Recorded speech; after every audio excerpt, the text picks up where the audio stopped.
নমস্কার বন্ধুরা, আমি খুশি। কেমন আছো তোমরা সবাই? আশা করছি ঈশ্বরের কৃপায় সুস্থ আছো, ভালোই আছো। আমিও ঈশ্বরের কৃপায় একরকম ভালোই আছি।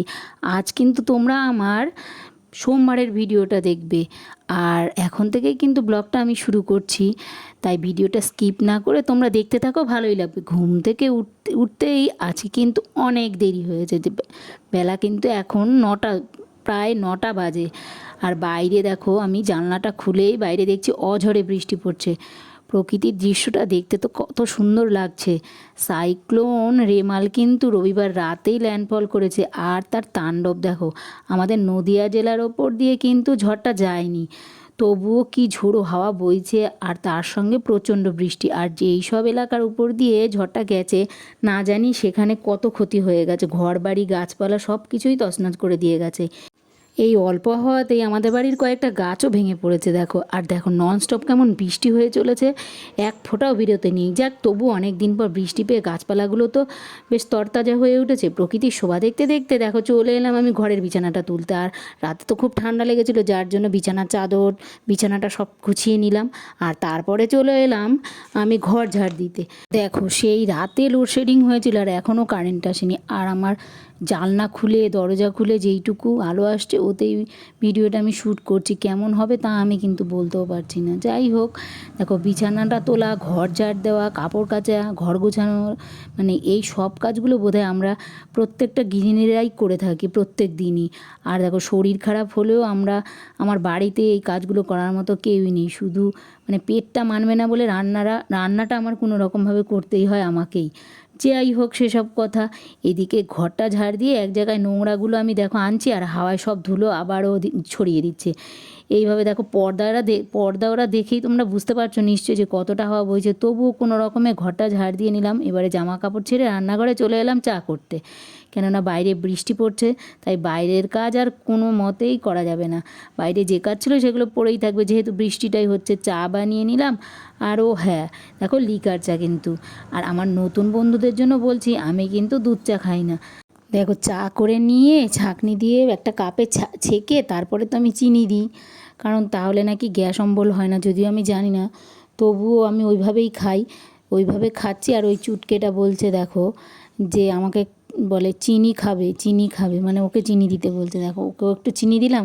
তারপরে আমি চায়ে কিন্তু অল্পই চিনি দিই, বেশি একটা দিই না। তো যাই হোক, চায়ে চিনি দিয়ে চাও খেয়ে নিলাম। আর বসে গেলাম মুদি বাজার গোছাতে। দেখো, কাল অল্প কিছু যা যা বাড়ন্ত হয়েছিল ঘরে, সেই জিনিসগুলো আমি বাজার থেকে এনেছিলাম। সেগুলো আর তোমাদের দেখানো হয়নি, তাই ভাবলাম আজকে গুছিয়ে নেব, আর তোমাদেরও মানে দেখানো হয়ে যাবে। তো তাই জন্য আমি গোছাতে বসেছি। দেখো, এনেছি কিন্তু আমি চাউমিনের একটা প্যাকেট, আর আটা এনেছিলাম 1 প্যাকেট, আর বাসন মাজা খোসা এনেছিলাম 2টো, আর ঠাকুরের নকুলদানা এনেছিলাম, ছোলা, বিস্কুট, আর লঙ্কা, সার্ফ। এই কটা জিনিসই আমি এনেছিলাম। আর এইগুলো কিন্তু বড় কৌটোয় কিন্তু আমি গুছিয়ে নিয়েছিলাম। আর নকুলদানাটা দেখো, এই ওই পুচকোটাকে বলছি যে এই যা ঠাকুরের কাছে রেখে আয় তো। ও সুন্দর করে দৌড়িয়ে এসে ঠাকুরের কাছে রেখে গেছে। তাই দেখো, আমি সব কিছু ওই কৌটোর মধ্যে গুছিয়ে রাখলাম, আটাটা বাদ দিয়ে, কারণ এখন ব্রেকফাস্টে রুটি খাবে বলছে ছেলে। তাই জন্য আটাটাকে রেখে রুটি করবো বলে আটাটাকে বাইরে রেখে, আর সব কিছু আমি কৌটোয় ঢুকিয়ে কৌটোর মুটকে আটকে রেখে দিলাম। আর আটা মাখতে বসে গেলাম। আটাটা দেখো, একটা গামলায় কিছুটা আটা নিয়ে দুজনা খাবো, আমি আর ছেলে। ওর বাবা তো কখন আসে তার কোনো ঠিক ঠিকানাই নেই। তাই জন্য আমি আটা মেখে নিলাম একটু নুন দিয়ে আর জল দিয়ে। মাখতে মাখতে দেখো, আমি মাখছি আর ওই পুচকুটা আমার সঙ্গে কথা বলছে। মানে কথা বলার ধরন কত সুন্দর ওর। বলছে কি, আমি বলছি 1 বলো, 2 বলো, 1 বললেই বলে 2, এরকম। আর দেখো, হাত দিয়েও কেমন দেখাচ্ছে। আটাটা মেখে দেখো রুটিটা করতে চলে এলাম আমি রান্নাঘরে। এবারে কিন্তু আমি রান্নাঘরে এসেই আমি আসছি, আর ও আমার সঙ্গে সঙ্গে ছোটোটা আর কি, আমার সঙ্গে সঙ্গে দেখো চলে এসেছে। আর বলে ওপরে ওপরে ওঠো, ওপরে ওঠো, মানে ওপরে উঠবে ও। তো ওই দেখো, ওপরে ওকে উঠিয়েও দিলাম। আর ও খুব শান্ত, আমাদের তুতুর মতন এক জায়গায় চুপ করে বসে থাকে। আর তুতু তো খালি তুতুর করে, এই বাসন ফেলে এক জায়গায়, এই খুন্তি ফেলে। এই জন্য ওকে ওঠাতেও ভয় পায়। আর এখন তো বড় হয়ে গেছে, ছোটোবেলায় অনেক ওপরে উঠেছে। আর দেখো, রুটি বেলে আমি একাই বেলছিলাম, বেলে তারপরে ভাজলাম, ভেজে একসঙ্গে কিন্তু 3-4টে রুটি আমি করি, ওই একটা একটা করে না করে তারপরে সেঁকে নিলাম। খুব তাড়াতাড়ি প্রত্যেকটা রুটি দেখো কী সুন্দর ফুলেছিল, খুব তাড়াতাড়ি করে রুটিটা বানালাম, কারণ ওই ছেলে বলছে যে খুব খিদে পেয়েছে। এবারে কিন্তু যেহেতু আমাদের আর কি সকালে আজকে উঠতে অনেকটা দেরি হয়েছিল, এই জন্য ব্রেকফাস্ট খেতে খেতেই বেলা 12টা বেজেছিল।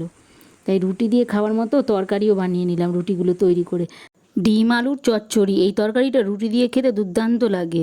জানি তোমরা হয়তো সবাই জানো, তবু এই রেসিপিটা যারা জানো না তারা যদি দেখতে চাও তাহলে আমাকে কমেন্টে জানিও, তোমাদের সাথে আমি শেয়ার করবো এই রেসিপিটা। আর দেখো কেমনভাবে একভাবে বৃষ্টি হচ্ছে, যত বেলা বাড়ছে ততই হাওয়া ও বৃষ্টির দাপটও বাড়ছে। আমাদের উঠোনে তো প্রচুর জল জমে গেছে, বৃষ্টি দেখে মনে হচ্ছে ভিজতে, কিন্তু ঠান্ডা লাগবে বলে আর ভিজলাম না। আর দেখো রুটির তরকারিটা বানিয়ে একা একাই খেয়ে নিলাম, কারণ ছেলে না আগে খেয়েছিল। সকালের খাওয়া দাওয়া সেরে নিতে নিতেই বেলা 12:30টা বেজে গেছে। তাই দেখো খাওয়াটা সেরে তারপরে উপরে উঠে এলাম। উপরের ঘরে তো কালকে রাতে প্রচণ্ড ঝড় হয়েছিল, সেই দেখো বৃষ্টির জল এসেছিল, হাওয়ার তার সঙ্গে ছিল, সেগুলো সব গুছিয়ে গাছিয়ে চলে এলাম আমি রান্নাঘরে রান্না করতে। নিশ্চয়ই সবাই খিচুড়ি রান্না করছে এই বৃষ্টিতে, দেখো আমিও খিচুড়ি রান্না করছি। তো খিচুড়ি রান্না করে আর একদিকে আমি বাসন কোসনগুলো মেজে নিয়েছিলাম, আর উবুর করেও নিয়েছিলাম, আর বেগুন ভাজার জন্য বেগুন কেটে নিয়েছিলাম, আর আলু ভাজার জন্য আলু কেটে নিয়েছিলাম। এই সবগুলো কেটে ধুয়ে তারপরে একটা একটা করে ভেজে, আলু ভাজা আলাদা ভাজতে হলো, আবার বেগুন ভাজা আলাদা ভাজতে হলো। এগুলো ভেজে টেজে তারপরে এক জায়গায় গুছিয়ে রেখে তারপর আমি চলে গিয়েছিলাম স্নান করতে। স্নান সেরে এসে পুজোটা দিয়ে নিয়ে আম মাখা খাচ্ছিলাম। ওই ছেলে আগে আম মাখা করেছিল, সেখান থেকে একটুখানি আমার জন্য রেখেছিল, সেই আম মাখাটা খাচ্ছিলাম। খেয়ে তারপরে কিছুক্ষণ পর আমি আমার জন্য খাবার বেড়ে নিয়েছিলাম যে আমি খেয়ে নিই। তো ছেলে খাবে না বলছিল, এর মধ্যেই দেখো আমি খেতে না খেতে লোডশেডিং হয়ে গেছে। তো অন্ধকারে আর ভিডিওটা আমি শ্যুট করতে পারলাম না। তো আজকের ব্লগটা তাহলে আর বাড়ালাম না। সবাই সুস্থ থেকো, ভালো থেকো, আর আমায় কিন্তু মনে রেখো।